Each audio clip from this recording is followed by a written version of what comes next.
Obrigado a você que está aqui em mais esta conversa franca. Hoje nós vamos falar sobre o lixo espacial. E é preciso que se esclareça que não é o lixo natural, pedras, rochas que existem lá em cima, meteoritos, não é, que são chamados asteroides, bolas de gelo, nada disso. Isso aí é tudo material natural. Nós estamos falando do lixo espacial, mas aquele lixo que é produzido por nós.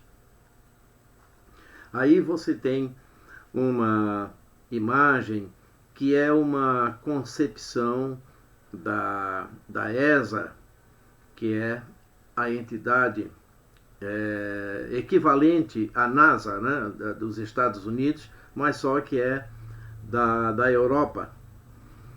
Então, eles fizeram esse trabalho mostrando não é, como seria a Terra olhada lá de fora, lá do espaço. Então veja que a quantidade é muito, muito grande mesmo de detritos que estão lá em cima, e nós já vamos falar como esses detritos surgem. Na próxima imagem, eu fiz um recorte do Oceano Pacífico com um programa que é acoplado ao Google Earth, e eu contei, nesta imagem que aí está, eu contei em torno de 170 satélites.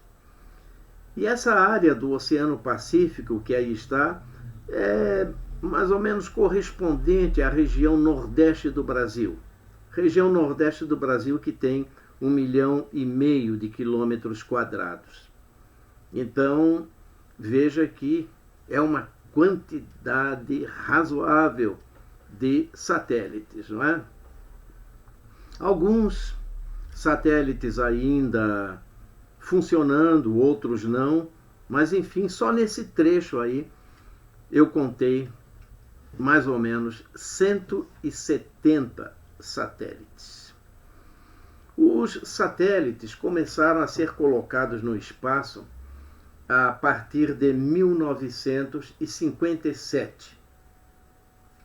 Foi a União Soviética que colocou lá no alto o primeiro satélite. O primeiro artefato humano, digamos assim, não é, colocado lá acima da nossa atmosfera. O Sputnik, né, o nome deste satélite. Neste mesmo ano, em 1957, foi lançado em outubro o Sputnik 1, que ele só foi um trabalho experimental. Ele apenas emitia um sinal de rádio, que era captado aqui embaixo, e muita gente que trabalhava com rádio amador captou esse sinal. Era um bip, não é? Dava um sinalzinho, se eu não me engano, a cada 3 segundos ele dava um sinal de bip.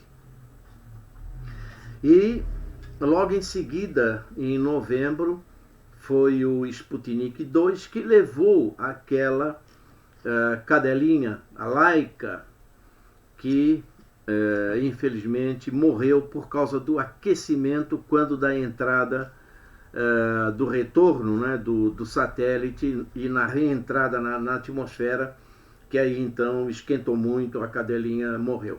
Alguns até acreditam que ela teria morrido antes por asfixia, alguma coisa assim. Então esse trabalho não foi muito bem sucedido com a cadelinha, mas foi o primeiro ser vivo que foi levado lá para o espaço. Diga-se de passagem, a União Soviética, sempre nessa corrida espacial, saiu na frente. E era a época da chamada Guerra Fria, que era um momento de tensão, não é? Em que as duas nações procuravam mostrar que quem era a nação, qual era a nação mais poderosa, Estados Unidos ou União Soviética. Então, a União Soviética mandou o primeiro artefato, então, para o espaço, que foi o Sputnik 1, mandou o primeiro ser vivo para o espaço, que foi a cadelinha Laika, mandou o primeiro homem para o espaço no início da década de 60, e que foi o Yuri Gagarin. A União Soviética mandou a primeira mulher astronauta para o espaço, Valentina Tereskova, né? Valentina Tereskova. Então, a União Soviética saiu sempre na frente nessa corrida espacial. Aí foi quando o então presidente John Kennedy dos Estados Unidos resolveu mostrar que a sua tecnologia era muito maior do que a dos soviéticos e desafiou então a NASA a lançar o homem para a Lua. E isto ocorreu em 1969. Então, foram os dois astronautas estadunidenses que foram para a Lua, né, desceram lá na Lua e tal.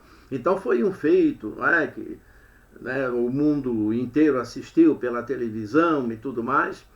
Agora, os soviéticos não ficaram muito por baixo, não, porque eles disseram que, e realmente fizeram, que eles também foram para a Lua por aquela época, sem arriscar, e pousaram lá na Lua, sem arriscar a vida de ninguém. Porque tudo que os astronautas fizeram, os americanos fizeram lá na Lua, os robôs soviéticos fizeram lá na Lua também, recolhendo amostras de solo, de rochas e tudo mais. Então era essa briga, essa tensão, né? Quem vence essa corrida espacial, quem tem mais tecnologia, e isso permanece até hoje. Só que agora essa Guerra Fria já está envolvendo não só Estados Unidos, a Rússia, mas também a China, a Índia já entrou por aí também, e agora nós estamos com Israel também querendo despontar nessa corrida espacial, lançando sonda lá para a Lua e tudo mais. Então, o desenvolvimento tecnológico sempre esteve relacionado com o poder, e isso a gente não pode negar. Estados Unidos, por exemplo, tem um projeto de vigilância espacial em que eles estão monitorando objetos tamanho aí de uma bola de tênis, 10 centímetros para mais, digamos assim, que eles ficam monitorando, não é? Então, há até cientistas que estimam que possa haver em torno de 100 milhões de fragmentos aí em órbita da Terra. Agora nós temos, eu não me arrisco a falar em números, porque os fragmentos são muitos. Eu posso dizer o seguinte, que com 10 centímetros para mais, nós temos milhares de fragmentos. E com uma dimensão, não é, um diâmetro menor que 10 centímetros, nós temos milhões de fragmentos. Já vamos ver como surgem esses fragmentos produzidos por nós lá no espaço. Mas antes vamos conversar um pouquinho a respeito dos tipos de satélites, né? Afinal de contas, qual é a função desses satélites que estão aí em volta do nosso planeta? Em primeiro lugar, tem finalidades militares.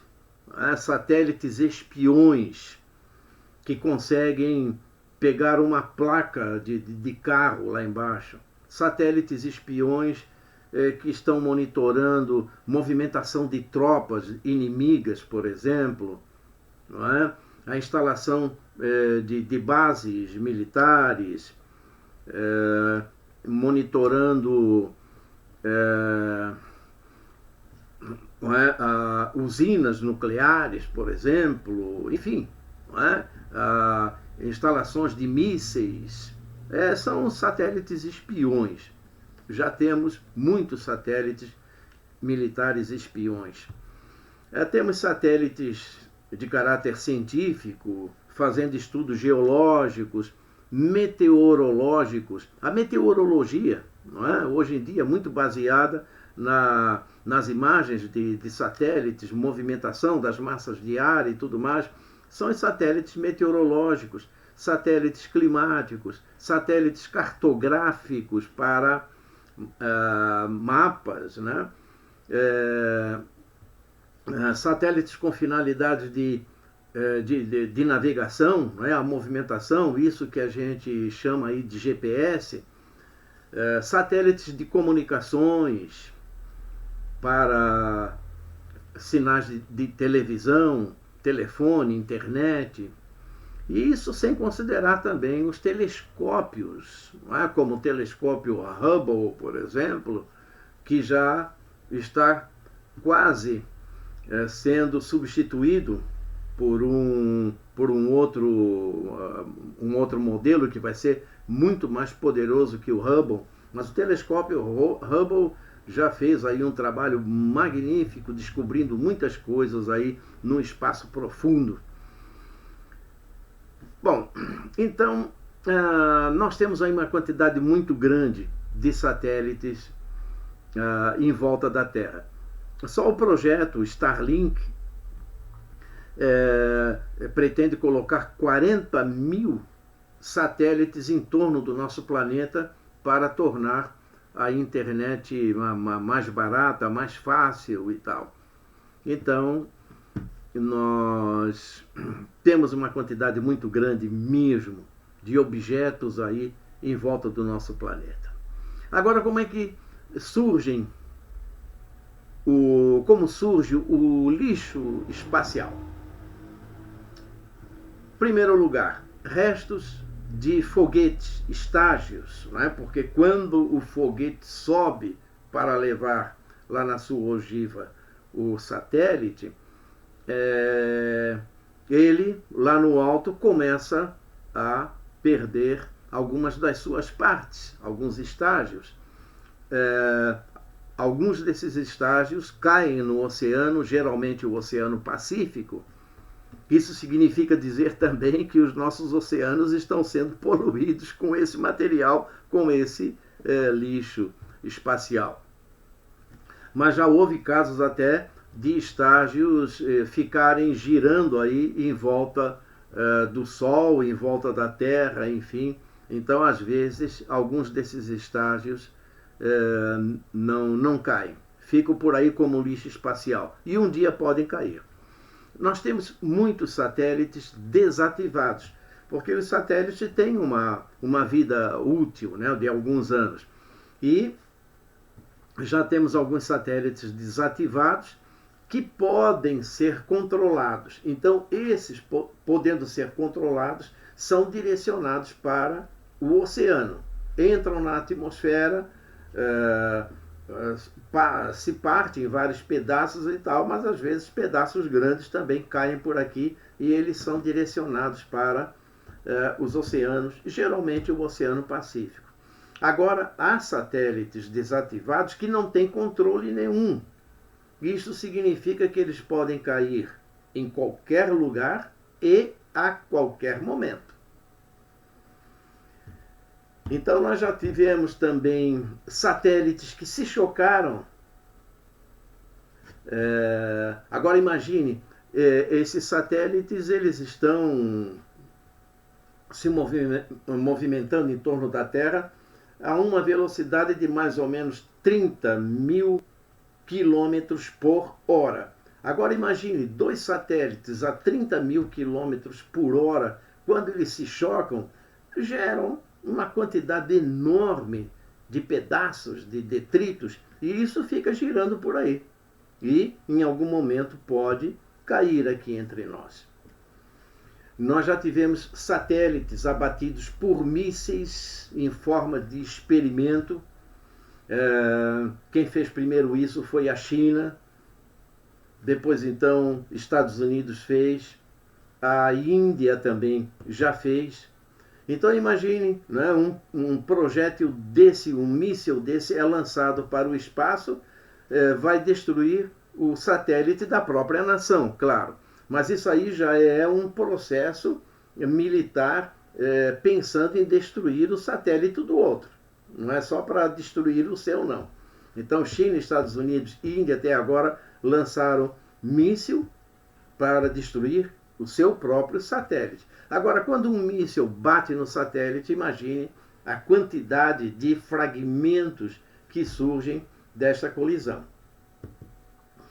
Tivemos também ferramentas perdidas por astronautas, tanques de combustível, que nós vamos mostrar inclusive algumas imagens aqui, tanques de combustível, que às vezes são descartados ou então, por alguma razão, eles se desprendem e tal, e caem, já caíram vários tanques de combustível aqui em terra. Já tivemos escova de dente, astronauta que perdeu escova de dente, astronauta que perdeu luva, máquina fotográfica também, enfim. Mas é claro que os restos de foguetes e principalmente os satélites, não é, que se chocaram ou que foram destruídos por mísseis e tal, isso aí é que gera muitos e muitos pedaços. Então, repito, nós podemos dizer com garantia que temos milhões de fragmentos de lixo espacial girando aí por cima de nossas cabeças aí.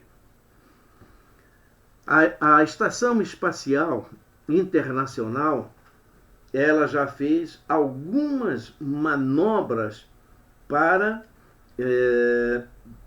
desviar, digamos assim, do lixo espacial. Algumas manobras. Você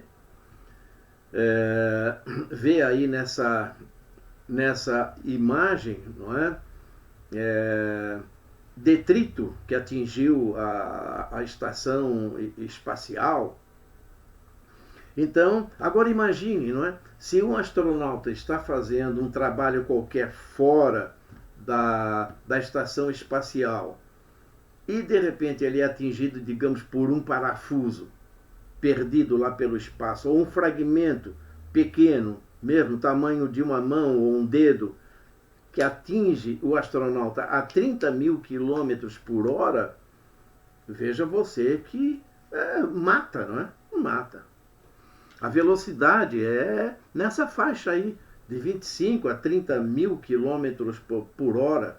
Inclusive a Estação Espacial Internacional também, ela está viajando a 28 mil quilômetros por hora. Agora, por que isso aí? É para ela poder se manter em órbita da Terra. Porque se a velocidade for muito pequena, a força de gravidade puxa e cai.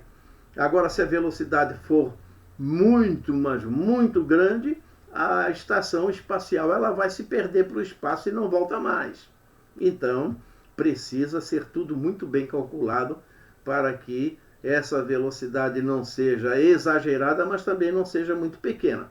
Então, a ISS, que é a Estação Espacial Internacional, viaja aí em torno da Terra a mais ou menos uma velocidade de 28 mil quilômetros por hora.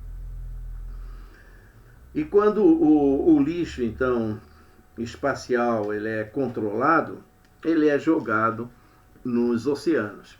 Oceano Pacífico, Atlântico, no Índico também já houve algum lixo espacial jogado por lá, mas geralmente é no Pacífico, porque o Oceano Pacífico é o maior que nós temos, não é?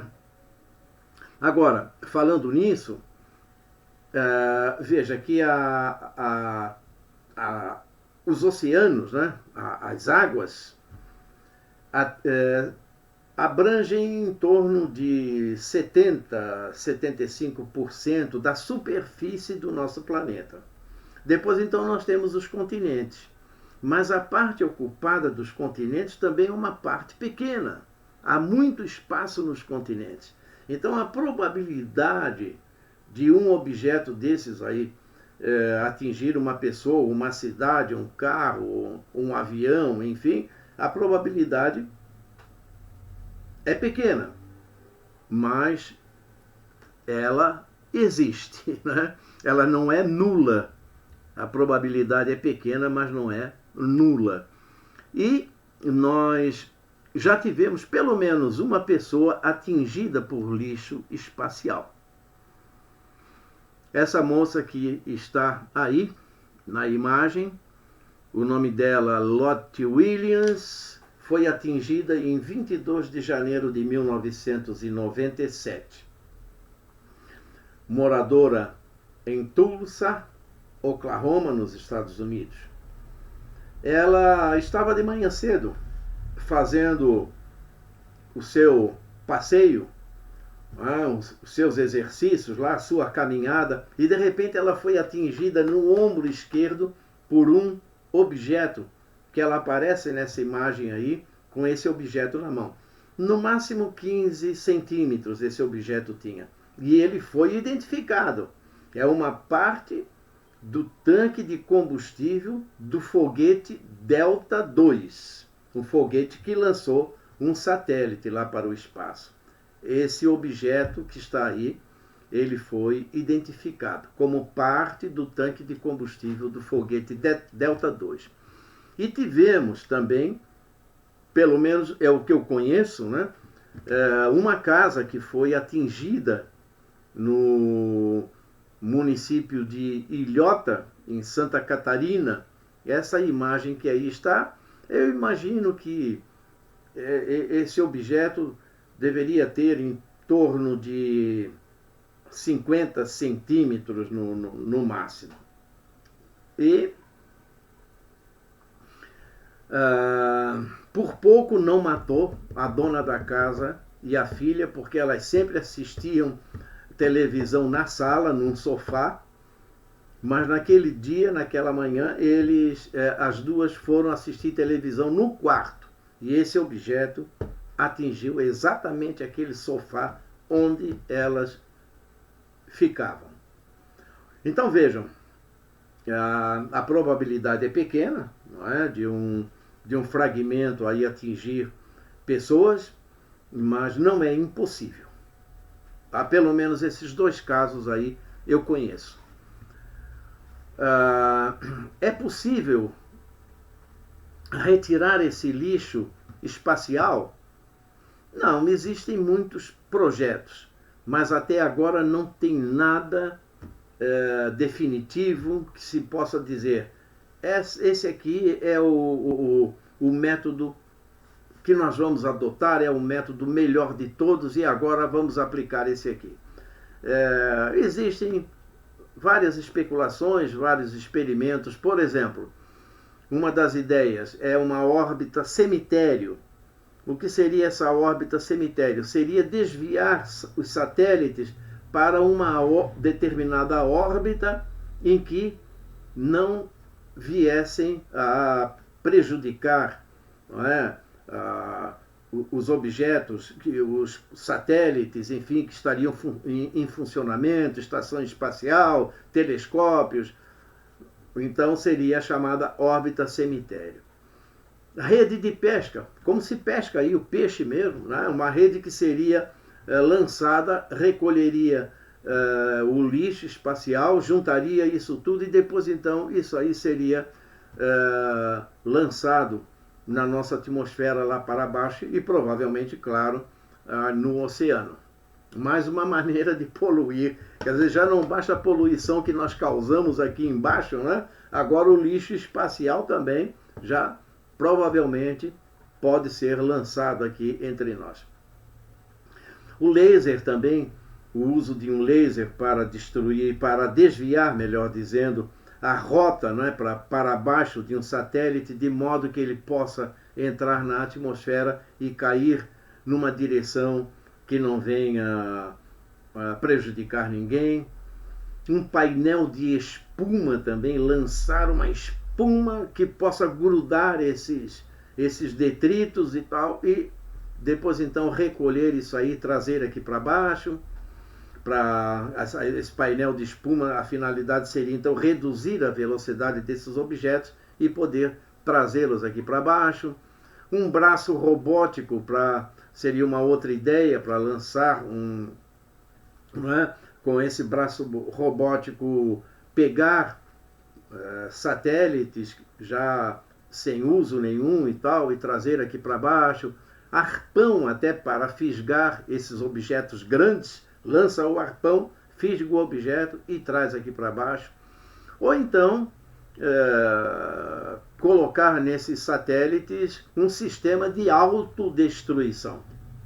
Mas é claro, ele vai se autodestruir e vai gerar uma quantidade muito grande de pedaços pequenos aí, de detritos, e o problema continua. Enfim, não há nenhum método ainda que se possa dizer que será adotado porque será o mais eficiente. Os estudos continuam nesse sentido. Bom, então nós vamos ver algumas imagens muito interessantes. Eu tenho muitas, mas muitas imagens, mas eu vou mostrar aqui algumas. Veja essa imagem aí, que ela está no museu no Rio Grande do Sul, do professor Hernan Mostajo. É um tanque de combustível do satélite OSO, OSO, que foi lançado em 1969. Esse satélite foi lançado pela NASA. Ele caiu em 1993. Veja, de 1969, este tanque de combustível caiu em 1993, no Rio Grande do Sul, na localidade de Ibirubá. Ele deve ter aí em torno de, no máximo, 50 centímetros. Esta próxima imagem também é o mesmo objeto que está lá no museu do professor Hernan Mostajo. Essa outra aí é muito interessante. Foi um tanque de combustível que caiu na pousada Caburé, em Mato Grosso do Sul. Caiu no ano de 2001. Essa próxima imagem também se refere a esse tanque de combustível. É um tanque de hidrazina. A hidrazina é usada na correção de rota de satélites. Mas a hidrazina é altamente tóxica. Eu não sei se esse tanque aí, não consegui a informação, se ele já caiu sem a hidrazina ali dentro, provavelmente. Eu só sei que o dono da pousada que aparece aí na imagem, ele deu uma boa trabalhada nesse tanque, poliu esse tanque, deixou bonito e colocou lá na sua pousada como um ponto de atração. Tá? Não feriu ninguém, teve sorte, mas agora imagine se caísse na pousada, na casa mesmo, enfim, realmente traria grande problema. Não é? Mas caiu numa área vazia e o cidadão, então o dono da pousada, que aí aparece na imagem, aproveitou para tornar esse objeto como um ponto atrativo. Agora veja, esse outro aí é muito, muito interessante. Veja, caiu no dia 22 de fevereiro de 2012. Guarde essa data. 22 de fevereiro de 2012. Lá no Maranhão, na localidade de Tufilândia. Guardem essa data, 22 de fevereiro de 2012. Agora, a próxima imagem é de um tanque de combustível de mais ou menos 1 metro de diâmetro que caiu na cidade de Anapurus, no Maranhão, na mesma data, 22 de fevereiro de 2012. Provavelmente, os dois objetos sejam do mesmo satélite, têm a mesma origem. Mas agora vejam, aquele de Tufilândia, veja só, ele cravou numa árvore. Agora imagine se isso aí pega numa pessoa. Mataria, certamente, não é? Se pegasse numa casa, num carro, enfim, não é? Fica aí a imagem, não é? Para você ver mesmo, cravou na árvore. Ok? O próximo foi um tanque também de combustível que caiu em Mianmar. Mianmar é a antiga Birmânia, não é? Caiu em 2016. Tem 4,5 metros de comprimento. Pela altura do cidadão que está ali perto, eu imagino que deve ter 1,90 m né, de diâmetro, no máximo 2 metros ali de diâmetro e 4,5 metros de comprimento. Agora imagine se isso aí cai numa propriedade, cai numa pessoa, em cima de um carro, de um ônibus, de um trem, enfim, não é? É um perigo. Essa questão aí do lixo espacial realmente é algo para se refletir bastante. Nessa próxima imagem, então, nós temos restos de foguete que caíram no dia 24 de fevereiro de 2012, lá na China. Mas vejam aí os pedaços, né, que grandes que são, e vários, né? E essa a última imagem é também lá da China, resto de um foguete que caiu em 5 de outubro de 2010. E veja que tem ali por perto, não sei se é um rancho, se é uma casa, as pessoas curiosas estão por ali, e lá para trás deve ter plantação, né? Enfim, o lixo espacial está aí, minha gente. Nós estamos conquistando o espaço. Eu fiz também um vídeo que está aí no meu canal falando sobre a questão da corrida espacial e perguntando se tudo isso vale a pena, porque nós temos muitos problemas para resolver primeiro aqui entre nós. A humanidade está cheia de problemas para resolver e nós estamos gastando milhões, bilhões, trilhões, quatrilhões de dólares para ir para o espaço e vamos ver onde tudo isso vai acabar. Mas está aí para reflexão, para a sua reflexão, essa questão do lixo espacial. Há muitas imagens, você pode procurar na internet e vai ver que tem em muitos lugares, inclusive aqui no Brasil. Eu deixei de passar aí para não ficar muito grande o nosso vídeo de hoje, mas há muita coisa caída como lixo espacial aqui entre nós. Então é isso aí. Eu agradeço muito por você estar aqui em mais esta nossa conversa franca e até uma próxima oportunidade. Não demora muito, estarei colocando mais um vídeo aqui no nosso canal, nesse meu projeto chamado Conversa Franca. Então, Um grande abraço e até uma próxima oportunidade.